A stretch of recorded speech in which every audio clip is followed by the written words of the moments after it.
Seu espírito é empreendedor? Está constantemente pensando como criar valor e construir novos negócios ou como melhorar organizações já existentes?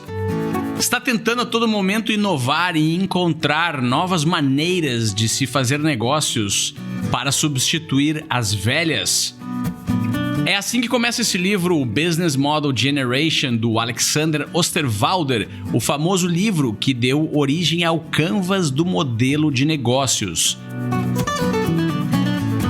E se você respondeu sim para qualquer um desses questionamentos, você faz parte de uma geração, a geração do modelo de negócios.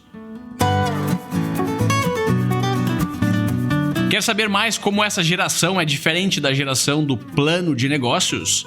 Eu sou Gustavo Carriconde e esse é o Resumo Cast, que está começando agora com mais um grande livro para empreendedores.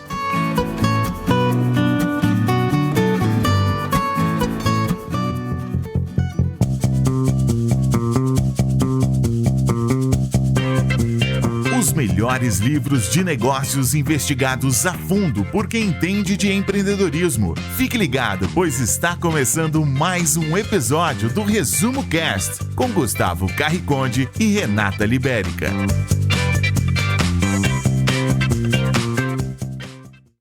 Por volta do ano 2000, um estudante de PhD da Universidade Suíça de Lausanne resolveu fazer a seguinte pergunta: qual é a definição de modelo de negócios? Ele então teve a brilhante ideia de iniciar um blog e postar o seu questionamento naquele novo canal de comunicação que acabara de surgir, chamado internet. Acontece que centenas de pessoas começaram a interagir no seu blog e cada vez mais a conclusão era clara. Ninguém conseguia definir com precisão o que é um modelo de negócios.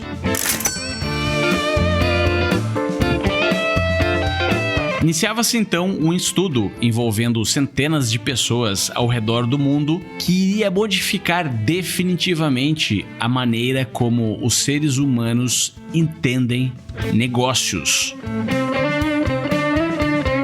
O livro Business Model Generation foi publicado pela primeira vez em 2010 e no Brasil em 2011. Os autores são Alexander Osterwalder, Yves Pinhot e mais 470 empreendedores de 45 países, incluindo um brasileiro que, em um trabalho intenso de 9 anos de pesquisa e cocriação, ajudaram a escrever toda essa obra.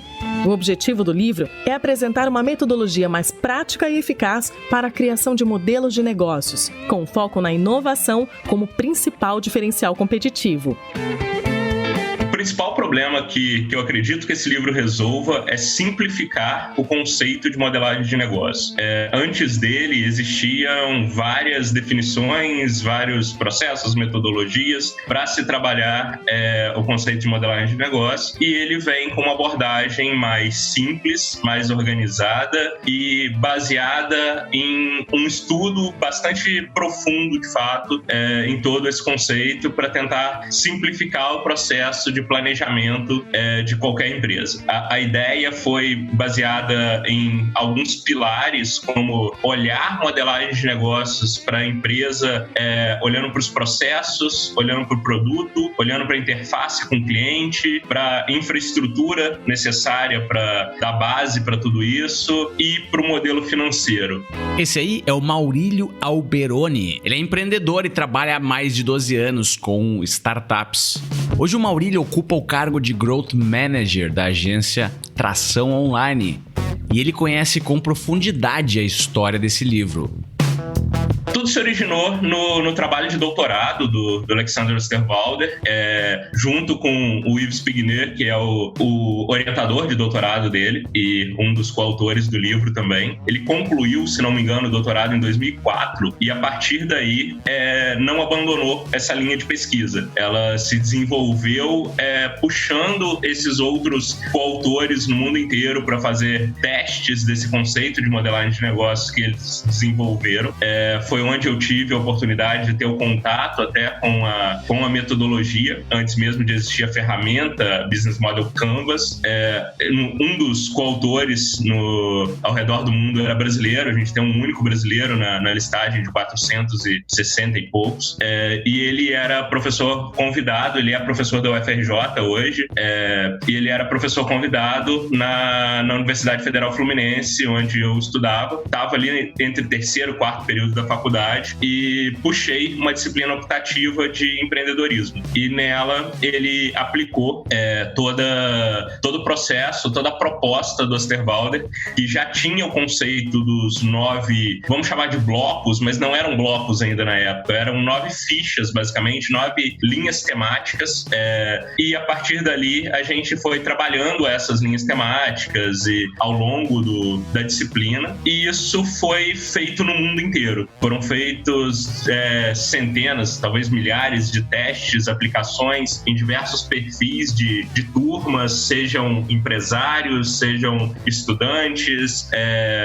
perfis de empresas diferentes e tudo mais. E isso gerou uma construção colaborativa do que se originou no livro publicado 5 anos depois. O livro é de 2010. Então, aproximadamente 5, 6 anos depois da tese de doutorado do Osterwalder, sai esse livro colaborativo que propõe uma abordagem visual para a construção do modelo de negócio baseado já no Canvas.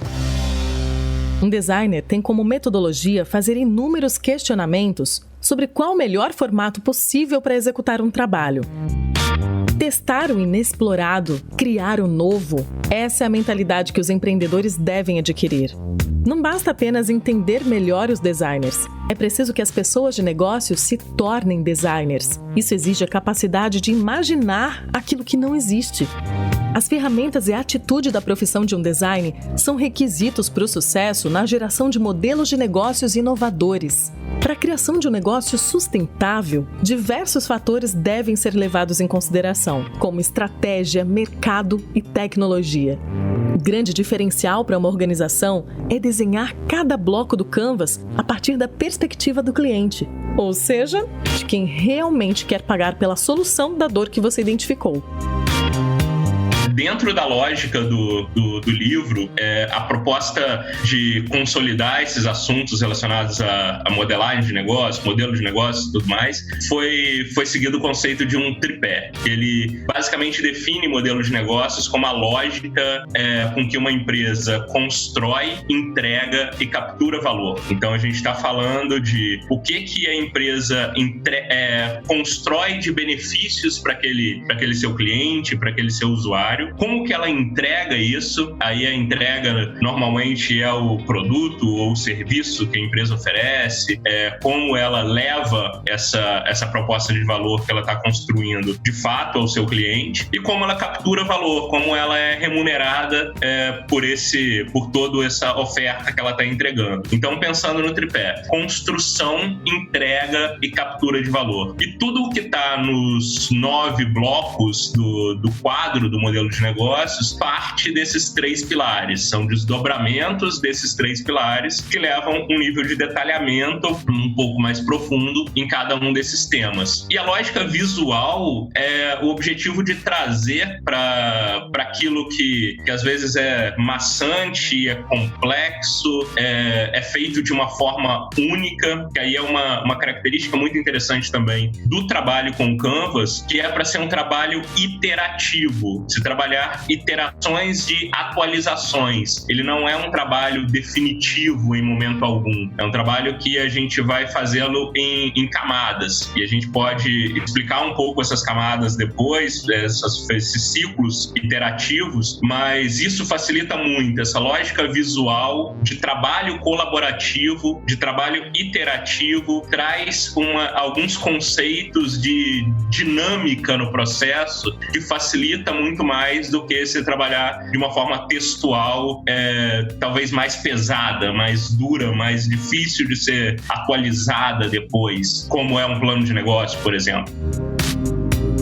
O conceito de modelo de negócios é um pouco diferente do plano de negócios. O modelo é mais utilizado durante a construção do negócio. Ou seja, ele é muito útil para ideias e projetos que estão querendo modificar a maneira como as coisas vêm sendo feitas até agora. Já aquele plano detalhado de negócios com 50 páginas, ele é bem mais útil no estágio de execução, quando os planejamentos e as validações acabaram e está na hora de executar com detalhes.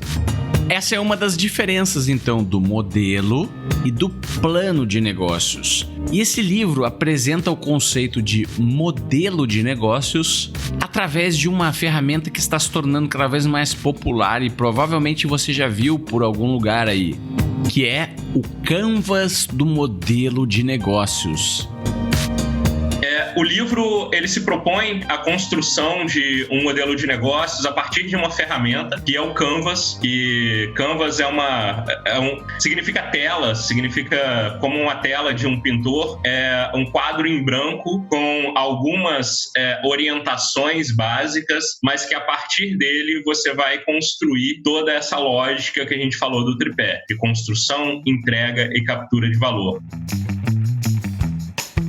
Então é um quadro dividido em 9 blocos esses que cada um tem uma temática e uma abordagem específica. Então a gente passa por blocos que são mais voltados para interação com o cliente, que o cliente percebe aqueles itens de uma forma mais clara, como segmento de clientes e proposta de valor, onde eu posso pensar como cliente. Eu sei quem eu sou e eu sei quais são as vantagens que aquela solução oferece para mim. Então, no exemplo até do próprio Uber, eu sei que eu sou uma pessoa que não gosta de dirigir e que precisa usar esporadicamente um carro, então eu entendo que tenha propostas de valor bem claras para mim, então eu reconheço aquelas vantagens, aqueles benefícios que a solução oferece para mim. Então eu falo de segmento de clientes e proposta de valor. E consigo também, e muitas das vezes, perceber quais são os conectores que fazem com que essa proposta de valor chegue até mim.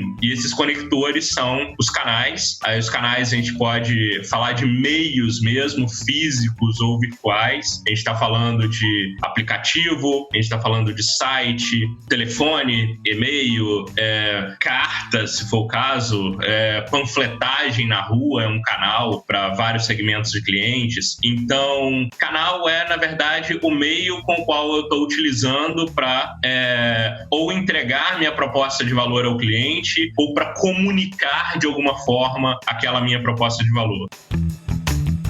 E, além disso, eu tenho um outro conector que faz parte dessa entrega e dessa conexão da proposta de valor com o meu cliente, que são os relacionamentos com o cliente. Aí eu vou falar muito mais de estratégia. Enquanto eu olho para canal pensando em meios, eu olho para relacionamentos pensando em estratégias para fidelizar esse cliente, estratégias para fazer com que eu me diferencie da minha concorrência, com que eu gere mais vínculo com aquele cliente, eu gere mais reciprocidade a respeito daquela minha proposta de valor que eu estou entregando. Então, ali o relacionamento ele trabalha de uma forma muito direta com o canal. Se a gente for pensar, fazendo um comparativo que sempre gera dúvidas quando a gente está falando especificamente de Canvas com algumas startups, se eu pego mídias sociais, Instagram, por exemplo. Instagram em si, especificamente, é um canal, não é um relacionamento com o cliente. O relacionamento é o que eu construo a partir daquele canal. Qual a minha estratégia com aquele canal? Eu estou usando ele para criar vínculo, criar relacionamento e fazer com que aquele cliente tenha uma empatia, tenha uma conexão maior com o meu negócio, ou eu estou simplesmente fazendo postagens aleatórias sem um propósito específico? Então, é importante a gente não confundir esses dois itens. E, além disso, ainda completando os blocos que têm contato direto com o cliente, a gente tem as fontes de receita, que é a forma como você captura o valor, ali naquela lógica, né, de construção, entrega e captura. Eu estou capturando o valor do meu cliente, e esses 5 blocos correspondem ao lado direito do Canvas, que fica em contato direto com esse cliente. Já fizemos muitos conteúdos sobre o Canvas do modelo de negócios. E já que ele é uma ferramenta visual, a melhor forma de compreendê-lo é olhando diretamente para ele. Então, se você tem a possibilidade de parar esse episódio agora, visite resumocast.com.br/Canvas modelo de negócios, tudo junto. Esse link está na descrição do episódio. Então vai lá, baixe o Canvas, imprima ele, coloque na parede e comece a se habituar com pelo menos esses 9 blocos que são essenciais para qualquer modelo de negócios. Caso não consiga parar agora o episódio, não se preocupe, faça isso mais tarde. E agora vamos ver com o Maurílio o que está na outra metade do Canvas, no lado esquerdo. São os que a gente chama de blocos operacionais, aqueles blocos que vão dar suporte a todos os 5 anteriores, aos 5 do lado direito. Então, a gente tem ali atividades-chave, que é basicamente o que eu preciso fazer, que eu preciso construir para entregar aquela minha proposta de valor, para viabilizar aqueles canais, para viabilizar aqueles relacionamentos que eu quero construir. Não é para gerar uma lista de tarefas ou qualquer coisa do tipo. Mas quais seriam as atividades-chave para que fosse viabilizado esse modelo de negócio? Se a gente for pensar de uma forma bem específica, o modelo de negócio percebido pelo cliente tem 5 blocos, que são esses 5 primeiros. O atividade-chave e o recursos-chave, que são os recursos que eu preciso possuir para entregar esse valor para o cliente, ele está relacionado ao back-office, realmente, do meu modelo de negócio. Então, além disso, a gente tem as parcerias-chave, que são agentes externos ao meu negócio que vão me ajudar a ou desenvolver atividades-chave ou construir e entregar recursos-chave para o meu cliente. Então, por exemplo, trazendo de novo o Uber, tem lá os motoristas parceiros. O Uber, como aplicativo, simplesmente não conseguiria entregar a proposta de valor ao cliente se não tivessem os motoristas parceiros que executam parte da atividade-chave e entregam parte do recurso-chave necessário para o Uber entregar a proposta de valor. Um outro exemplo que eu gosto de dar também é em delivery. A gente tem a figura do motoboy, que muitas vezes é pensado simplesmente como um prestador de serviço genérico, mas na verdade ele é um parceiro super chave no modelo de negócio de delivery, porque sem o motoboy a entrega da proposta de valor não acontece, ou ela acontece de uma forma muito prejudicada. Então ele precisa ser encarado como um parceiro-chave do processo, e isso se desdobram em várias outras ações, como gerenciar de uma forma mais de perto, pensar em melhorias no processo para esse parceiro, entender que ele é realmente parte do negócio e várias outras coisas. E concluindo os 9 blocos do Canvas, a gente tem a estrutura de custos, que ela suporta tudo isso. Ela vai ser gerada basicamente pelas atividades-chave e pelos recursos-chave. Então, o que me gera custo para desenvolver tais atividades, sejam recursos humanos, recursos intelectuais, sejam qualquer outra coisa que viabilize, seja tecnologia, que viabilize essas atividades a serem executadas, e quais são os custos envolvidos para recursos específicos que eu preciso ter. Sejam também recursos humanos, sejam também recursos físicos mesmo, materiais. Preciso ter uma frota de carros, preciso ter uma loja física, preciso ter um conjunto de equipamentos. Então, ou preciso ter uma plataforma de software desenvolvida para conseguir fazer essa minha entrega de valor. Então, a estrutura de custos baliza tudo isso e dá suporte pro modelo de negócio. Com isso, a gente conclui os 9 blocos, sendo 5 com interação direta com o cliente e os outros 4 operacionais, principais que suportam os 5 primeiros. Você está escutando o melhor podcast de resumo de livros do Brasil.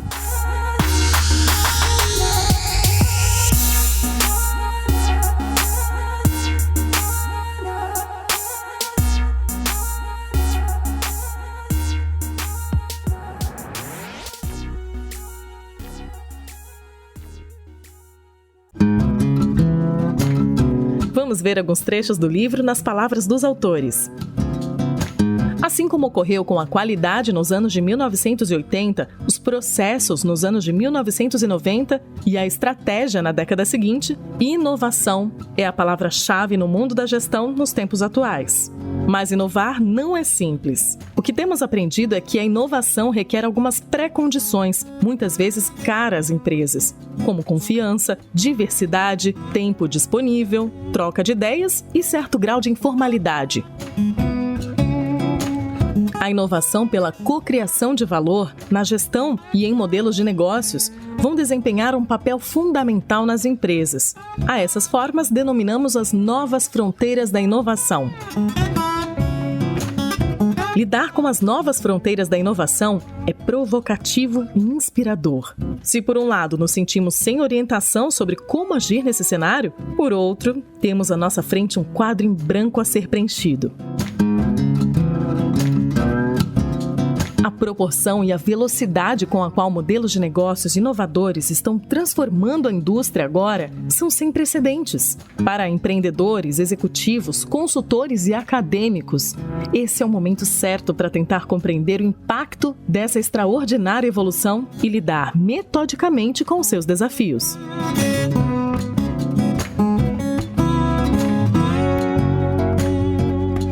No fim das contas, a inovação em modelos de negócios é sobre criar valor, seja para as empresas, clientes ou para toda a sociedade. Trata-se de substituir modelos ultrapassados.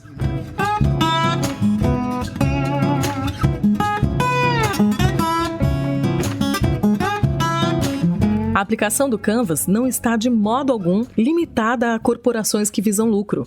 Você pode facilmente aplicar a técnica a organizações sem fins lucrativos, caridades, entidades do setor público e empreendimentos sociais beneficentes.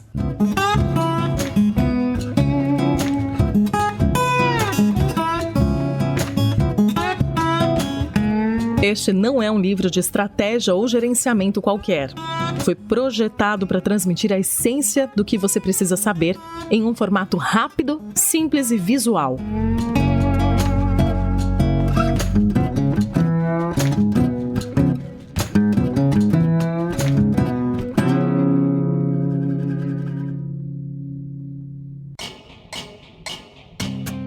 O negócio só existe quando existe um cliente, um consumidor que está pagando por algo. E as pessoas pagam por aquilo que resolve problemas para a vida delas. Então fica fácil entender que quando um empreendimento consegue resolver o problema de alguém, ele está entregando algo. E essa entrega chama-se valor. Até aí tudo bem. Nada de novo. Agora, escuta essa parte que muita gente não se dá conta. Nem sempre um modelo de negócio consegue entregar o valor o qual se propõe a entregar. Para consertar isso, é preciso que o empreendedor dê um passo atrás e analise com cuidado qual é a sua proposta de valor, ou seja, o valor que está se propondo a entregar.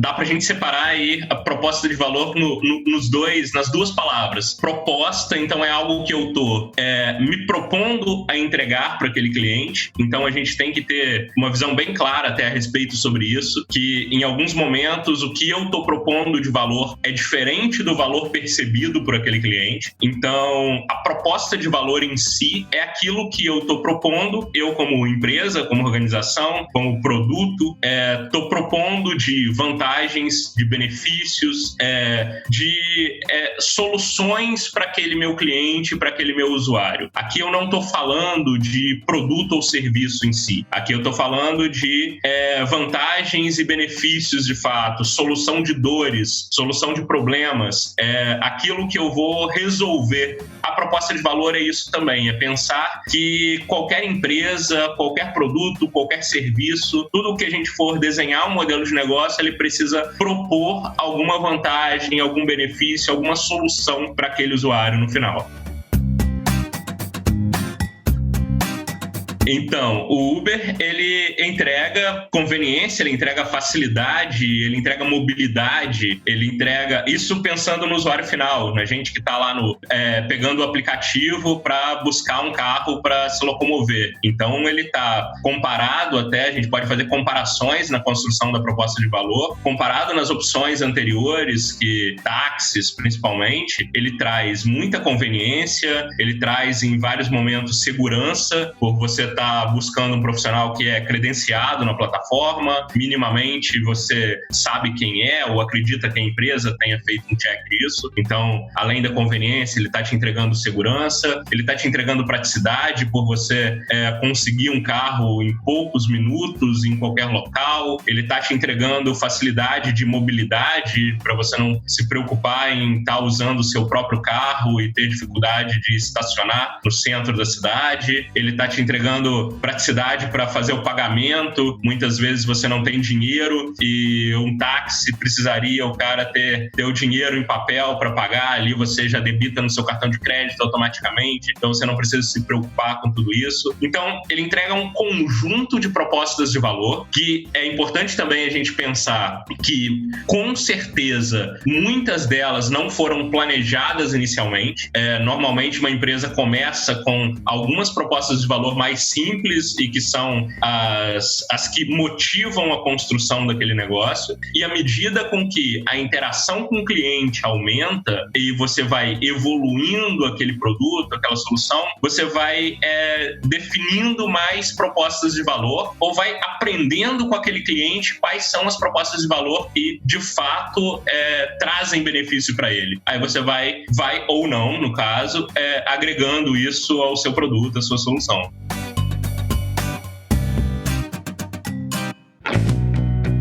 Um modelo de negócios descreve a lógica de criação, entrega a captura de valor por parte de uma organização.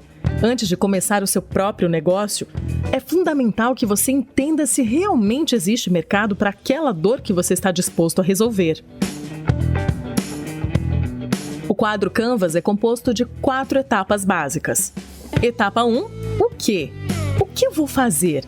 Qual é o valor que ofereço? Etapa 2, quem? Para quem estou fazendo? Etapa 3, como? Como vou fazer? Etapa 4, quanto? Quanto vou ganhar? Quanto vou gastar? Estas 4 etapas são divididas em 9 blocos, que devem ser preenchidas com post-its, para facilitar a inserção, remoção e realocação das ideias. Padrões. O livro descreve 5 padrões que podem te ajudar a compreender diferentes dinâmicas de modelos de negócios e também servem como inspiração para o seu próprio trabalho. Os 5 padrões são: 1. Modelos de negócios desagregados. 2. A cauda longa. 3. Plataformas multilaterais. 4. Grátis como modelo de negócios. 5. Modelos de negócios abertos.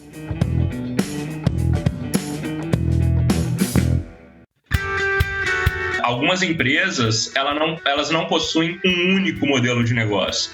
Elas possuem vários. A gente pode dar exemplos de marketplaces que oferecem propostas de valor, canais, relacionamentos para segmentos de clientes específicos, como os compradores. Vamos pegar um exemplo de um Mercado Livre. E ali a gente tem um modelo de negócios todo construído pensando nos compradores. E existe um outro modelo de negócio pensando pensando nos vendedores que estão lá dentro daquela plataforma. Marketplace é o exemplo mais simples para a gente pensar em dois modelos de negócio ou mais acoplados e que um não existiria sem o outro. E no caso de fontes de receita que muitas vezes não são necessariamente financeiras, muitas vezes elas dão base para a construção de outros modelos de negócio. Um exemplo bem simples também é a gente pensar em negócios que trabalham com modelo de publicidade.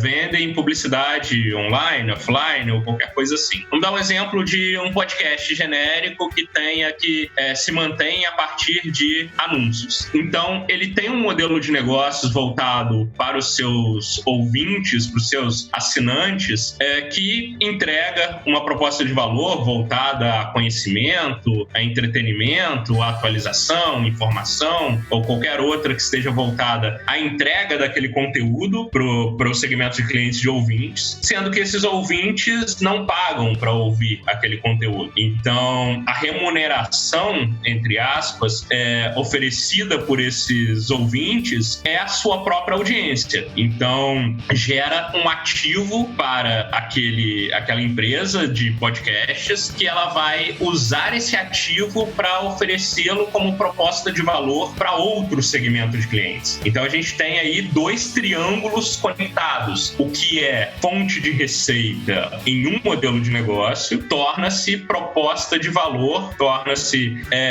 construção de valor para outro modelo de negócios, onde para o anunciante aquela audiência é a proposta de valor, que vai ser entregue através de spots publicitários de áudio, ou pode ser banner no site, ou qualquer coisa do tipo, e aí sim vai haver uma remuneração financeira no negócio. Então, no final do dia, a gente pode dizer que empresas com fins lucrativos, aqui a gente não está falando de ONGs ou associações ou qualquer coisa desse tipo, pensando em empresas mesmo que têm o objetivo de ganhar dinheiro, ela pode sim ter vários modelos de negócio que não possuem fontes de receita financeiras diretas, mas sempre vão estar balizados por algum ou alguns que trazem essa fonte de receita. Então, esses modelos de negócio vão estar acoplados, onde um se conecta com o outro, um gera o ativo para o outro, até chegar um momento em que vai existir esse desdobramento com a captura financeira de valor.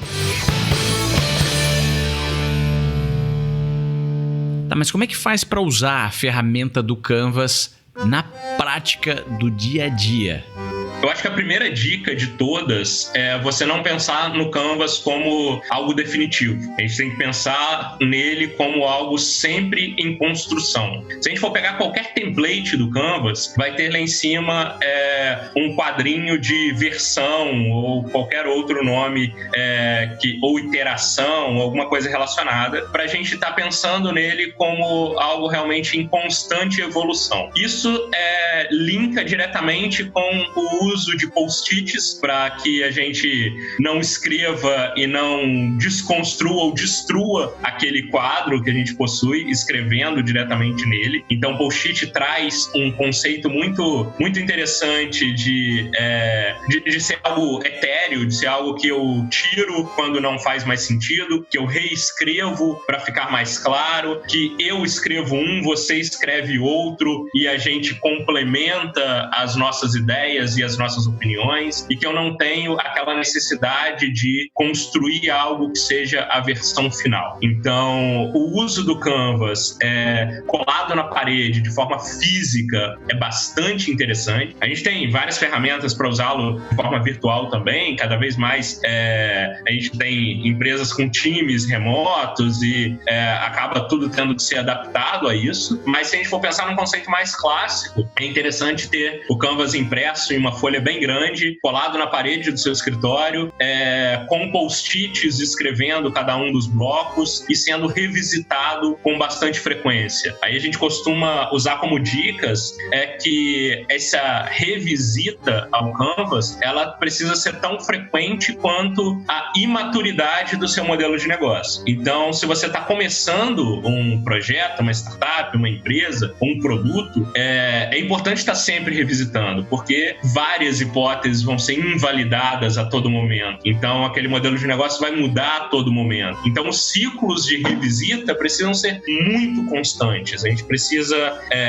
em muitos casos, estar com ele colado na sua frente e você está revisitando várias vezes ao dia. Mas depois, quando a empresa vai ganhando um certo grau de maturidade, essa revisita começa a ser quinzenal, vai nos ciclos de que a empresa gera experimentos, basicamente. Então, você trabalha com sprints de 15 dias, a gente vai usar o Canvas para consolidar os aprendizados daqueles últimos 15 dias e atualizar todo o conceito do meu modelo de negócio, ou pelo menos revisitá-lo, mesmo que não exista uma alteração específica, revisitá-lo para que ele esteja claro. É importante também entender que o Canvas é algo para ser aberto, para ser distribuído. Não é algo para ficar dentro da sala da diretoria, dentro da gaveta do empreendedor ou qualquer coisa assim. É importante que os demais colaboradores da empresa conheçam o modelo de negócio. É importante que isso seja claro para todo mundo que está operando parte daquele modelo. Isso vai fazer com que ele seja cada vez mais rico e também ele seja parte dessa comunicação para a própria empresa, para que todos conheçam o que ele faz parte de um todo, que esse todo tem um envolvimento de cada uma das pessoas. Então ele acaba sendo quase que uma ferramenta de união de times também. Ele gera vários outros benefícios que nem foram pensados inicialmente.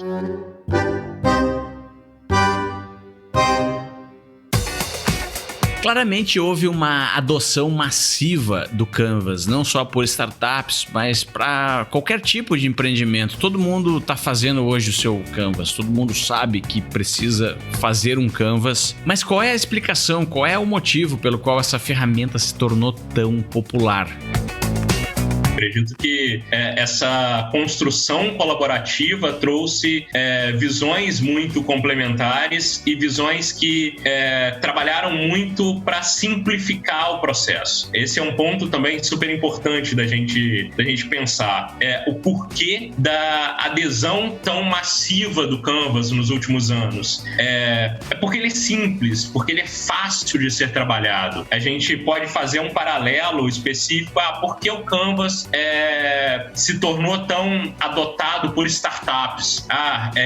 Começou a existir até uma linha de pessoas que começou a decretar a morte do plano de negócios e agora é modelo de negócios e o plano de negócio morreu. Eu sou de uma linha completamente diferente dessa.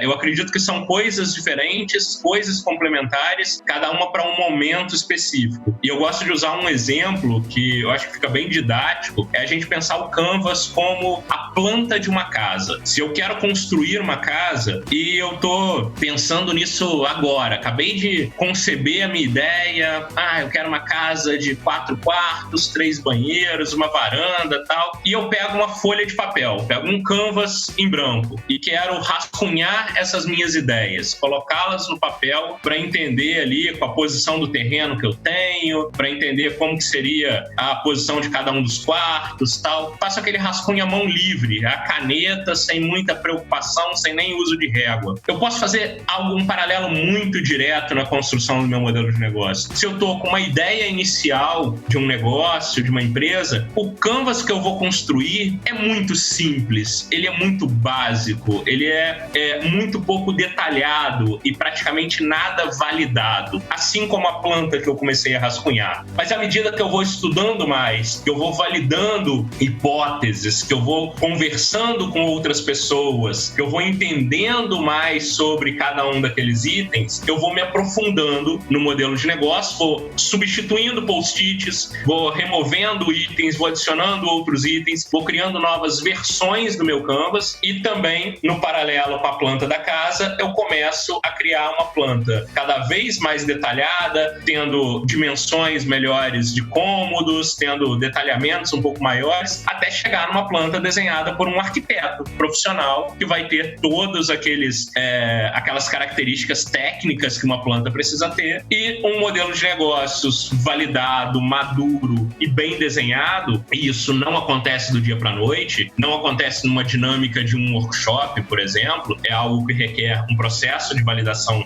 longo, em muitos casos. Ele vai ser um modelo de negócios bem detalhado, bem rico e bem profundo. E fazendo, de novo, trazendo esse paralelo da planta da casa e o modelo de negócios, a gente tem o projeto para a construção daquela casa. Como que eu vou fazer com que aquela minha ideia se transforme em realidade? Nenhuma planta substitui um projeto. Eu não sei, na planta, no desenho, naquela proposta, eu não sei quantos sacos de cimento, quantos metros de fio, quantos tijolos vão ser utilizados. Isso precisa de um projeto de engenharia detalhado. Isso a gente faz o paralelo com o plano de negócios, que é algo que vai olhar para aquele meu modelo de negócios, que é o que eu estou construindo, é a minha visão, e eu vou transformar essa minha visão em operação. O que eu preciso construir para viabilizar aquele meu modelo de negócio. Esse é o papel do plano de negócio após o modelo de negócio. Então, para mim, é uma sequência lógica. Um modelo de negócio maduro, ele se desdobra em um plano de negócio na sequência.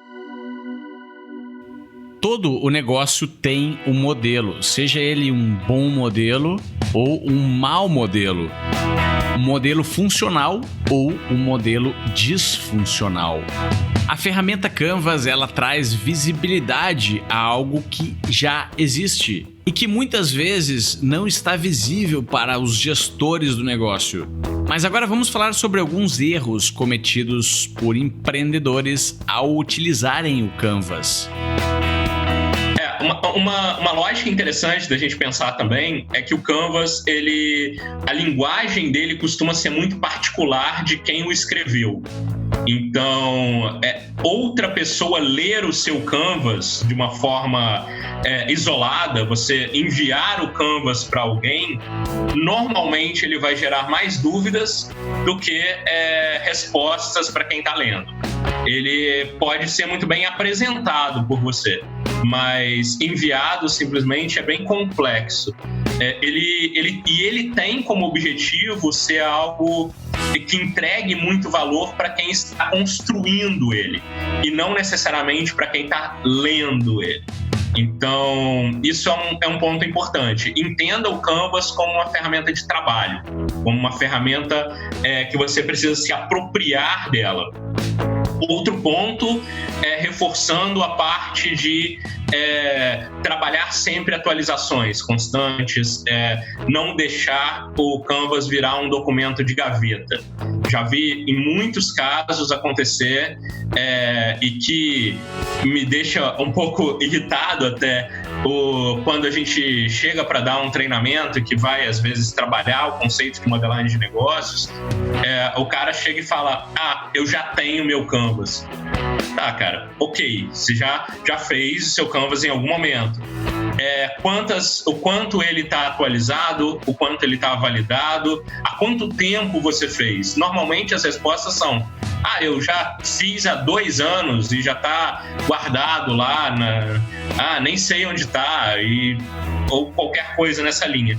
Dificilmente a gente vê alguém que segue o processo de fato de usá-lo como uma ferramenta em constante evolução e da documentação desse meu modelo de negócio constante.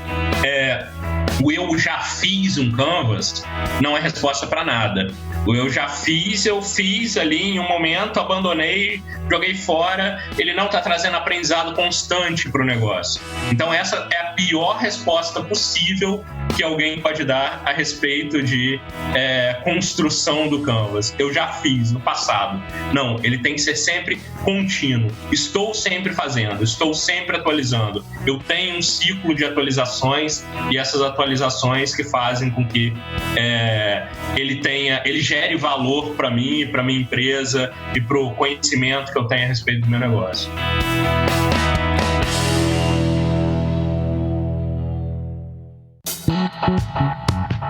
O porquê do Canvas ter sido tão bem adotado por startups. E isso é simplesmente pelo fato de startups terem uma agilidade de desenvolvimento e de execução maior, e acaba que não se adaptava a outros tipos de planejamento mais pesados, mais densos, mais complexos, por existir esse ciclo de atualização muito mais rápido. E aí, se a gente for pensar também startups voltadas para tecnologia, que os caras já usavam post-its para o planejamento, com quadros Kanban e coisas nessa linha, o Canvas acabou caindo como uma luva. Ele veio de uma forma bem intuitiva, bem visual, assim como empresas de software já tinham a prática por trabalhar, e acabou que ele casou como uma luva. Porém, o Canvas não é exclusivo para startups. Eu escuto muito essa pergunta quando a gente está falando com empresas de outros segmentos, empresas de maior porte, pensar que Canvas é um negócio simples ali para garotada de startup. Não é. Ele pode ser tão complexo, tão denso e tão detalhado quanto é o seu conhecimento a respeito desse modelo de negócio. E ele é aplicado para qualquer perfil de empresa, independentemente dela ser uma startup ou não. Só teve esse casamento e essa aderência grande com startups muito mais pelo contexto ferramental com que ele acabou sendo inserido. Para o atual cenário econômico, muito mais veloz, dinâmico e em constante desenvolvimento, o uso de ferramentas ultrapassadas não vão te ajudar a fazer com que o seu negócio se torne sustentável e escalável ao longo do tempo. Usar o Canvas em sua empresa pode ser a melhor opção para você refletir sobre cada função da sua empresa e descobrir o que precisa ser feito para conquistar o cliente. O Resumo Cast vai ficando por aqui, espero que você tenha gostado desse episódio. E seguindo a linha aí da própria história da criação do Canvas e de como o livro foi escrito, minha equipe, junto com a equipe da Tração Online, que o Maurílio faz parte, resolvemos iniciar um debate entre empreendedores com o propósito de discutir formas de aplicar o Canvas como uma ferramenta de evolução de negócios na prática do dia a dia das empresas e das startups. Então, se você quer se juntar a esse grupo de empreendedores, visite resumocast.com.br/grupo PMG. O link está na descrição desse episódio.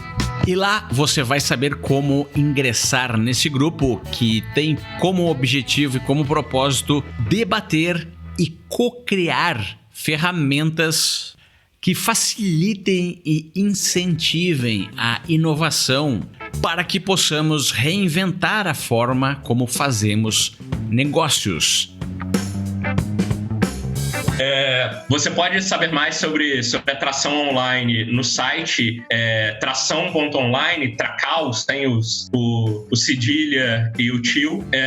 Nós trabalhamos com consultorias para empresas, tanto startups quanto empresas de maior porte, que possuem unidades de inovação, estão criando novos produtos, e lá a gente monta basicamente unidades de inovação voltadas para growth, para tração mesmo desses novos produtos. A gente tanto trabalha com a validação de novos produtos, quanto com o desbloqueio de canais de crescimento, construção de processos, construção de estratégias de crescimento para essas empresas.